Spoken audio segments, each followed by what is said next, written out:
Personalmente yo no creo en los políticos, sea el que sea, menos este señor Barreras. Él es una persona que es muy acomodada, entonces él simplemente lo que le interesa es hacerse público y hacerse publicidad.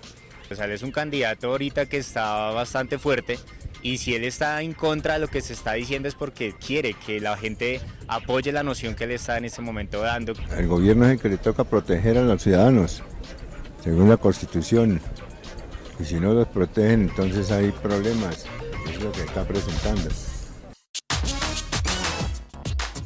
Bienvenidos una vez más a Una Opinión en 140 caracteres. Hoy analizaremos el asesinato de líderes sociales basándonos en el tuit del senador del partido de la U, Roy Barreras. El asesinato de líderes sociales es una problemática que ha afectado a Colombia desde hace mucho tiempo. Comenzó con la persecución de líderes sociales y políticos de la Unión Patriótica y en la actualidad reincide con agresiones, atentados y muerte a líderes sociales. Estas acciones se han llevado a cabo presuntamente por paramilitares y bandas criminales después de la firma del acuerdo de paz. Las razones de estas matanzas aún son desconocidas. Además, la variedad de cifras dadas por instituciones gubernamentales y ONGs como Somos Defensores y el Alto Comisionado de las Naciones Unidas de Derechos Humanos no se ajustan entre sí, lo que impide esclarecer la gravedad de esta problemática. Ante esta situación, el Fondo No Gubernamental Somos Defensores ha creado un documento que busca informar a la comunidad sobre este conflicto, por medio de la frase que la paz no nos cueste la vida. El fondo ha tratado de sensibilizar a más de una persona sobre este asunto, principalmente en redes sociales. En Twitter se ha difundido el hashtag que la paz no nos cueste la vida. Ese se volvió trending topic en cuestión de días y fue utilizado por muchos políticos y personas del común. El asesinato de líderes sociales creció después de la firma de los acuerdos de paz. En este documento se prometió protección y garantías para este tipo de personas y esto no está sucediendo. ¿Y qué está haciendo el gobierno? Negando que estos asesinatos son sistemáticos, como lo dijo el ministro de Defensa Luis Carlos Villegas.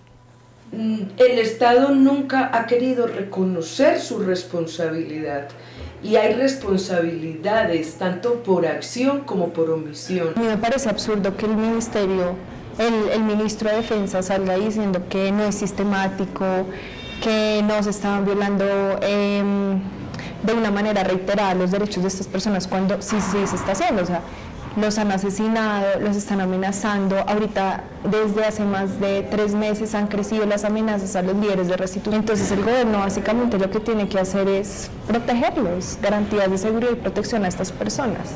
Se cree que los actores que han participado en estas acciones son paramilitares y bandas criminales, pues los líderes sociales y comunitarios son un obstáculo para sus intereses. ¿Por qué? Porque los líderes son los que defienden y promueven el proceso de paz desde estas comunidades. Los paramilitares, que el gobierno les cambió el nombre y les puso el nombre de bandas criminales. Es decir, es el mismo perro con distinta guasca. Son paramilitares.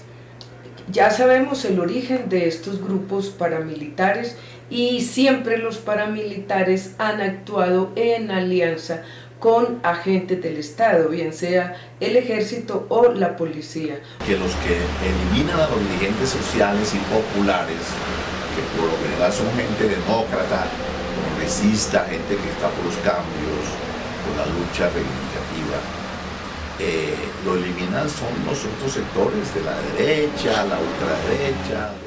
Además, otro detonante de esta problemática es el descuido del Estado al omitir este fenómeno y no proteger a los líderes sociales. No tiene interés realmente, porque si en el pasado la guerra sucia se la ayudaron a hacer también los paramilitares del Estado, es decir, el Estado se lavaba las manos y decía que no tenía ninguna culpa en eso. El gobierno básicamente se excusa en que son zonas apartadas del país, en donde no se puede llegar, que no les pueden brindar protección desde la unidad de protección, pero simplemente yo siento que eso simplemente son excusas y se tiene que proteger la vida de estas personas. Finalmente estas personas son las que están aterrizando el acuerdo de paz en las regiones más afectadas. El Estado también está interesado en eliminar a esos sectores para que no haya resistencia, no haya oposición. No, pues no es que el Estado los esté asesinando, más bien es que el Estado no está brindando las garantías de protección y seguridad suficientes para los líderes y defensores de derechos humanos, que son quienes aterrizan el acuerdo de paz en estas regiones. Las cifras que dan diferentes ONGs no coinciden. Se ha hablado de 127, 117 u 82 asesinatos de líderes sociales. Sin embargo, las cifras que más se acercan son las publicadas por organizaciones defensoras de derechos humanos, quienes trabajan directamente con este fenómeno. Yo quiero hacer una salvedad y es que las cifras de las organizaciones sí coinciden. Por ejemplo, el tema de Verdad Abierta, que está sacando unas fichas sobre eso. Cifras sí hay. Y puede que no sean exactas, pero sí se aproximan a la verdad, sobre todo las que dan los organismos de derechos humanos en este país. Como consecuencia, en un futuro, esto podría producir más conflicto e incluso puede llegar a ser una ruptura del proceso de paz, que en el fondo intenta resolver el conflicto de la intolerancia política. Hay que aclarar que en Colombia el tema de los asesinatos de líderes políticos y sociales, defensores de derechos humanos, no es una cosa nueva. Eso viene ocurriendo en el país por décadas. Si usted hace una rápida introducción al tema de la violencia política en Colombia, nosotros tenemos que acordar que ha sido permanente, sistemática, ha sido una cosa sistémica. Nos damos cuenta de que a pesar de que se firmaron unos acuerdos de paz que duraron 4 o 5 años redactándolos y construyéndolos, y en los acuerdos de paz existe un punto sobre el derecho de las víctimas, el derecho a la verdad y las garantías de no repetición, nos damos cuenta que el gobierno, el Estado, no hacen nada para proteger la vida de los ciudadanos.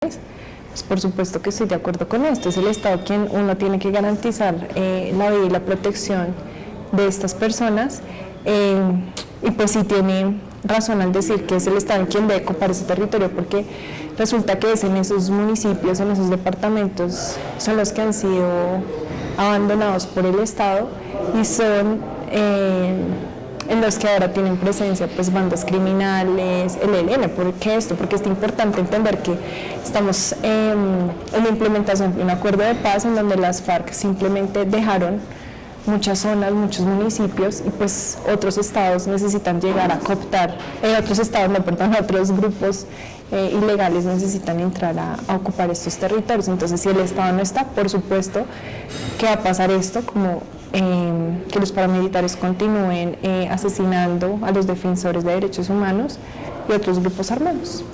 ¿Usted cree que es No, es verdad, es decir, hay dirigentes políticos del establecimiento.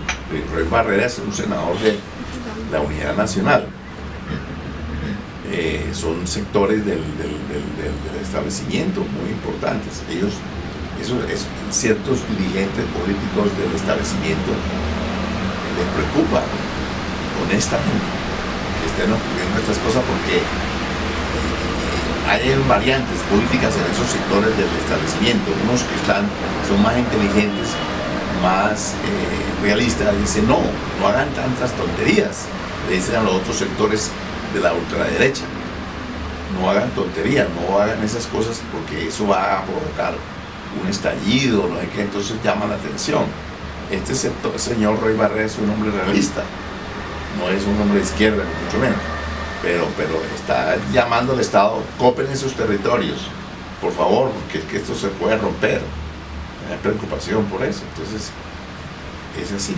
Desde luego que la posición que expone el senador Roy Barreras en su tuit es cierta. El Estado se está demorando en la retoma de los territorios que eran manejados por las FARC, y otros grupos delictivos lo están aprovechando. Recuerden que pueden seguirnos en nuestra cuenta de Twitter @en140 caracteres y pueden suscribirse en el botón rojo.